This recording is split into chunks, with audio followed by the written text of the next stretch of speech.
สบายดีพี่น้องกราบทักทายสบายดีสวัสดี FC สุขูสุขคนเด้อพี่น้องยินดีต้อนรับกับสู่ช่องน้องอันดีเนาะกะมือนี้กะสีเดินทางเนาะพี่น้องกะเดี๋ยวสิมาแจ้งข่าว FC แบบชัดเจนเลยเนาะเป็นทางการพี่น้องมือว่านี่ว่าสีเดินทางมันจอโพดเนาะแล้วก็จองอันนั้นบ่ทันพี่น้องอย่าฝ่าอันนี้เด้อพี่น้องอย่าฝ่าถ่วงผมเด้อเพราะว่าเดี๋ยวขึ้นเมื่อเวียง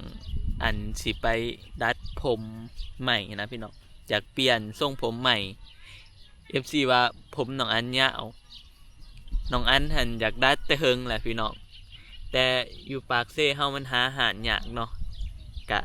ไปเห็นหารหนึ่งอยู่เวียงจันทน์เนาะที่ว่าเบิ่งรีวิวมาเขาเจ้าดัดผมหั่นนะเพราะว่าผมน้องอันมันเป็นผมมันนะพี่น้องผมจากศกเนาะมันสิงอนิดๆแต่ก็บ่ถึงขันว่างอเนาะมันต้องหนีบทุกมือคันเฮาสิออกไปข้างนอกเฮากับบ่ไหวที่พี่น้องก็เลยอยากลองไปดัดเปลี่ยนทรงเบิ่งเนาะอย่าฝ่าอันนั้นพี่น้องเดี๋ยวไว้ถาเบิ่งน้องอันขึ้นเมื่อเวียงเนาะน้องอันสิไปเปลี่ยนทรงผมใหม่เนาะอย่าฝ่าถ่วงกันเด้อพี่น้องมี FC คอมเมนต์หลายว่าให้น้องอันตัดผมเนาะตัดกับตัดแต่ข้างๆพี่น้องขั้นทั้งหน้าตัดมันสิดัดบ่ได้หั่นนะน้องอันปล่อยหญ้าไว้เพื่อจะไปดัดหั่นนะไปพี่น้องเดี๋ยวเข้าเรื่องเฮาเลยก็คือมื้อนี้สิเดินทางขึ้นเมื่อเวียงเนาะไปหาน้อยๆกับไอ้เพิ่งว่าสิเดินทางขึ้นไปดินหั่นแหละเห็นอาก้อยขึ้นไปก็เลยถือโอกาสเนาะพี่น้องเดินทางไปจักอาทิตย์2อาทิตย์บ่พี่น้องกับบ่แน่ใจเนาะกับเบิ่งตามสถานการณ์จริงเนาะมันโอเคหรือบ่โอเคกะจังว่ากันอีกเทื่อนึงกะน้องอันก็อยากมาบอกเหตุผลที่อยากไปหั่นก็คือแบบตัวเองใหญ่มาบ้านนี่บ่เคยไปเวียงจักเทื่อพี่น้องเวียงก็เป็นประเทศตัวเองเนาะก็ยังบ่เคยไปหลินบ่เคยไปเห็นหั่นนะพี่น้องก็เลยอยากลองไปหลินแน่ไปบอนใหม่ๆนะพี่น้องบอนที่เฮาบ่เคยเห็นไทยก็เคยไปหลายบอนเลยเนาะพี่น้องยังเวียงจันทน์บ่ทันไปเห็นหั่นนะบ้านเฮาเองก็เลยคิดว่านี่นะจะเป็นโอกาสที่เหมาะสมที่สุดเนาะพี่น้องเพราะว่าน้อยๆกับไปอยู่เวียงแล้วก็มีบอนอยู่หั่นนะน้องอันไปก็คือสิบ่ยากปานใดเนาะเพราะว่าไปอยู่นำน้อยๆก็ไอ้เพิ่งก็น่าจะเป็นโอกาสที่เหมาะสมแหละน้องอันก็เลยคิดว่าพี่น้องเอาไปตอนนี้แหละเนาะมันโอเคแหละก็น่าจะมีได้เห็นแนวใหม่ๆน่าจะมีประสบการณ์ขึ้นไปอีกเนาะได้ไปพี่น้องเฮาก็สิเดินทางไปกับอาก้อยเนาะมื้อนี้เฮาจองซื้อปีไปแล้วพี่น้องคันฟังลาวเพิ่นก็เอิ้นปีเนาะปีรถแต่ทางไทยเพิ่นก็เอิ้นตัวเฮาซื้อไว้ละ2ตัวแล้วเฮาสิขึ้นอยู่ทางเข้าบ้านเฮาเองเนาะเฮาบอกเพิ่นจองรถเมล์ไว้แหละพี่น้องจองตัวรถเมล์เฮาสิท่าขึ้นอยู่บ้านเนาะทางเขานาขามไปพี่น้องแล้วก็น้อยๆฝากเอาของเนาะฝากเอายังแน่เนาะเดี๋ยวเฮาก็สิไปเอาหั่นน่ะน้อยๆบอกว่าให้ถือของไปให้นำเนาะถือกีตาร์พี่น้องตอนน้อยๆไปน้อยๆบ่ได้ถือไปเนาะเพราะว่าตอนนั้นก็มันยากเด้จันว่ารถไอ้เพิ่งก็เต็มแน่เดี๋ยวเฮาสิมาเอากีตาร์พี่น้องที่เฮาเอามาไว้แหละกีตาร์น้อยๆสิถือมาให้น้อยๆอยู่เรียง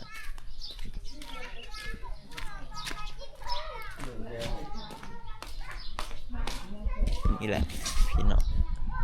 อันนี้กีตาร์ที่น้อยๆฝากให้ถือไปเนาะมีแต่นี้แหละ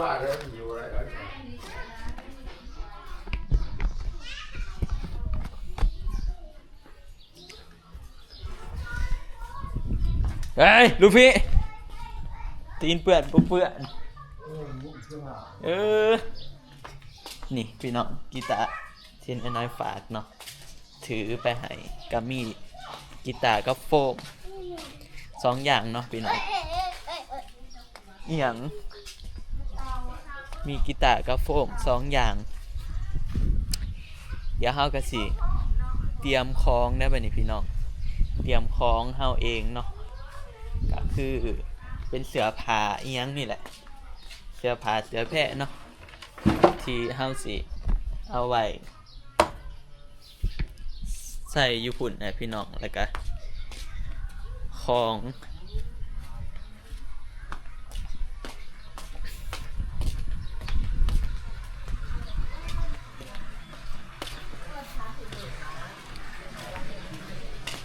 ตอนนี้อาก้อยกินข้าวอยู่สวัสดี เด้อไปนอนกินข้าวไปดิ เตรียมตัวแล้วว่าจ๊ะ อยากกินข้าวได้อาบน้ำเตรียมตัวแต่ว่าเสื้อผ้าเตรียมได้เมื่อคืนอยู่ เออ เสื้อผ้าเตรียมได้ มันสร้างแต่หันแล้วแต่โฟมกับกีตาร์มั้ยโฟมลังนะมวยโฟมกล่องไหนว่าแม่งก็ยังงงบางอย่าง มันจะหากองพ่อไม่ดูโฟมล้างหน้าทั้งโฟมล้างหน้า ถือไป ว่าจะเอาว่ากันเนาะ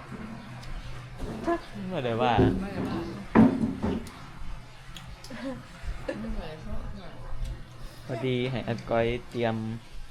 โตจะนอนคอยกระสิเตรียมคล้องคือการพี่น้อง แต่ว่าเสื้อผ้าเขาเตรียมแล้วนั่นก็สิไปเขาไปรออยู่นอกเนาะ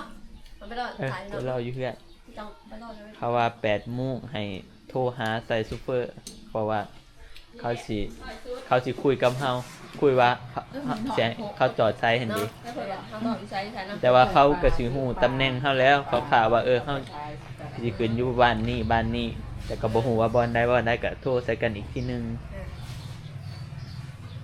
กินข้าวกันมาเด้อพ่อแม่พี่น้องเลย เดี๋ยวน้องอันก็สิหาเตรียมเครื่องเตรียมของลูฟี่ผูกเปื้อนเป็นเปื้อนก็ดินแต่ขี้ตมมาตัวนี้ไปพี่น้องเดี๋ยวเฮาสิเตรียมของกันเนาะเตรียมของเตรียมโตอาบน้ำสิออกไปนอกได้บัดนี้พี่น้องตอนนี้เฮาก็เตรียมโตเรียบร้อยแล้วพี่น้องเอ้ยอันนี้กระเป๋าน้องอันเนาะ